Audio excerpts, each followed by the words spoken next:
इससे पिछली वीडियो में मैंने आपको बताया था द्वारका माई के अंदर कुछ ऐसी चीजें थी, कुछ ऐसा आर्किटेक्चर था जो देखने के लिए बहुत जरूरी है, जिनके बारे में जानना भी बहुत जरूरी था। इस वीडियो में भी हम ऐसी एक चीज के बारे में डिस्कस करेंगे। आज मैं बताऊंगा आपको निम्बार के बारे में। निम्बार होता क्या है, आप पहले ये देखिए। ये चित्र आपने अक्सर देखा होगा और ये द्वारका माई के अंदर का ही चित्र है। द्वारका माई की वेस्टर्न वॉल यानी कि जो पश्चिम की तरफ दीवार है उस पर ये निम्बार यानी कि एक पूरा एक स्पेस होता है जिसपे आपको माला भी चढ़ी हुई दिखती है द्वारका माई के अंदर। तो ये जो स्पेस था ये क्यों इंपॉर्टेंट था और इसका महत्व क्या था। देखिए द्वारका माई के अंदर ये जो निम्बार था इसे निम्बार कहते हैं क्योंकि द्वारका माई बाबा के आने से पहले एक बहुत पुरानी मस्जिद थी जिसमें नमाज नहीं होती। वो अबैंडन हो चुकी थी, वहाँ कोई भी नहीं आता जाता था, वो खंडेर हो चुकी थी, लेकिन वो जो स्ट्रक्चर था निम्बार का वो था। तो अब जब बाबा आके वहाँ रहने लग गए और बाबा ने उसको द्वारका माई नाम दिया, तो उसके बाद से ये जो निम्बार है आज भी भक्तों के बीच में देखने को मिलती है। और इस पर आप देखें तो द्वारका माई के अंदर फूल चढ़े रहते हैं, फूल माला चढ़ी रहती है। अब इसका कारण क्या था? देखिए ये जो निम्बार है इसके जो स्पेस था उसके अंदर बाबा दीपक जलाया करते थे और आज तक आप द्वारका माई में जाएंगे तो यहाँ पर आपको ये निम्बार देखने को मिलेगा। अच्छा, इससे जुड़ा हुआ बहुत पुराना इतिहास भी है। वो ये है जब बाबा भोजन करने बैठते थे तो ऐसा बताया जाता है इसकी तरफ पीठ कर कर बाबा जो भोजन करने बैठते थे और सब भक्त जो हैं वो दोनों कतारों में बैठते थे और जब एक पर्दा लगाया जाता था जब बाबा भोजन कर रहे होते थे।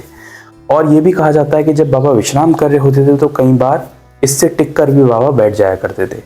अच्छा, एक बहुत पुरानी कहानी जुड़ी हुई है, वो ये है कि कुछ जब मुस्लिम भक्त थे वो दूसरे गांव में रहते थे और वो शिरडी से थोड़ा दूर था। उनको ऐसा मालूम पड़ा कि बाबा जो हैं वो मुस्लिमों को पूजा पाठ करा रहे हैं और ऐसे ही उनके कान भरे किसी ने। अच्छा, तो वो मुस्लिम थे, वो देखने आए कि शिरडी में बाबा क्या कर रहे हैं। जैसे वो द्वारका माई में एंटर होते हैं तो बाबा उनसे कहते हैं कि आइए, और वो बाबा को कंडे थेपते हुए देखते हैं, जैसे कि पुराने गाँव में होता था, जो कंडे होते थे गाय के उसको थेपा जाता था। तो वो जो लोग आए थे उनको ये खबर थी कि बाबा जो हैं वो कुछ धर्म के विरोध, मुस्लिम धर्म के विरोध कुछ काम करते हैं। तो धर्म से रिलेटेड उन्होंने बाबा से कुछ क्वेश्चन पूछे और बाबा ने उनका जवाब दे दिया।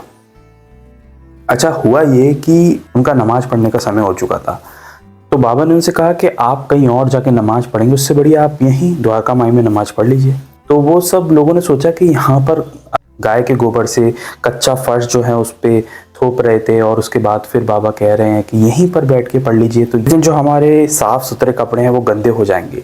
लेकिन बाबा ने कह दिया था तो उनको बाबा की बात माननी पड़ी। उन्होंने वहीं पर बैठ के नमाज पढ़ी और जब वो उठते हैं तो वो देखते हैं कि उनके जो कपड़े हैं वो बिल्कुल पहले की तरह साफ थे और वो इतने से भी गंदे नहीं हुए। उनको ये बात का एहसास होता है कि बाबा किसी भी धर्म के विरोधी नहीं हैं और इस बात के लिए वो शर्मिंदा होते हैं कि वो बाबा से सवाल पूछने आए।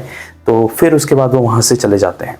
और ये जो निम्बार है ये इसलिए भी बहुत इंपॉर्टेंट हो जाता है, महत्वपूर्ण हो जाता है, क्योंकि ये उसी ज़माने से है जिस ज़माने में बाबा यहाँ पर रहा करते थे। तो ऐसी कुछ कहानियाँ मैं बाबा से जुड़ी हुई बताता रहता हूँ। अगर आप बाबा से जुड़ी हुई कहानियाँ जानना चाहते हैं तो इस चैनल को सब्सक्राइब भी कर सकते हैं। अगर आप इस चैनल पर नए हैं तो इस चैनल को सब्सक्राइब करके जाइएगा।